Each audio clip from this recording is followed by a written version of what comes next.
Hello and welcome to whatever this is.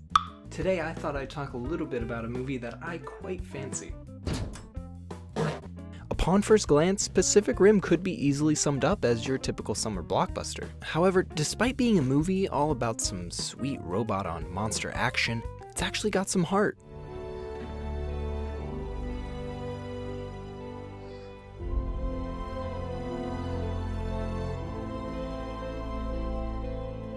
Pacific Rim introduces us to an interesting concept known as the drift. The drift, contrary to popular belief, is not a callback to the wonderfully obscure 2006 entry in the Fast and the Furious franchise, but is more so a special concept cooked up by the brilliant Guillermo del Toro. Based on the real-life research done by DARPA into brain-computer interfaces, or BCI, the drift plays with that pre-existing knowledge and runs with it. A quick Google definition for BCIs is a collaboration between a brain and a device that enables signals from the brain to direct some external activity, such as control of a cursor or a prosthetic limb.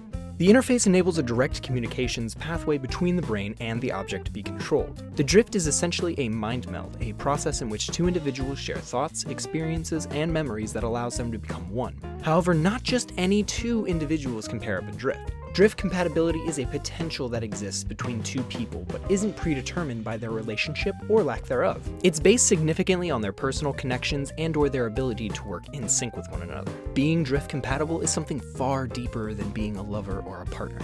It's an incredibly strong neural bond and one that's not easily broken. These bonds are so incredibly strong that prolonged exposure to the drift with your particular partner can actually result in something known as ghost drifting. Much like a phantom limb, the drifting party feels a deep-rooted connection to their partner, even when neither individual is participating in the drifting process. Other side effects may include nosebleeds, reliving traumatizing memories, permanent neural scarring, and in some cases death by kaiju.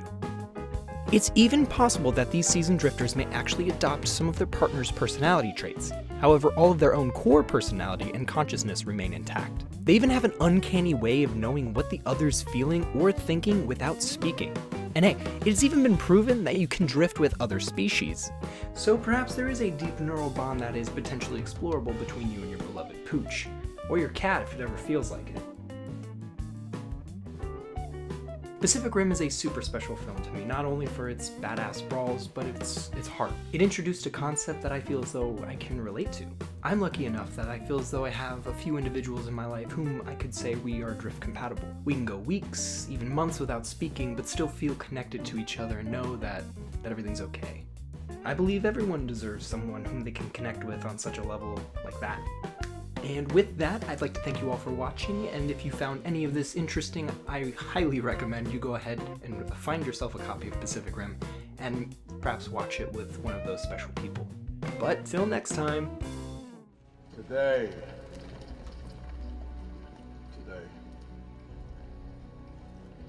at the edge of our hope, at the end of our time, we have chosen not only to believe in ourselves, but in each other. Today, there's not a man nor woman in here that shall stand alone. Not today. Today, we face the monsters that are at our door and bring the fight to them. Today, we are canceling the apocalypse.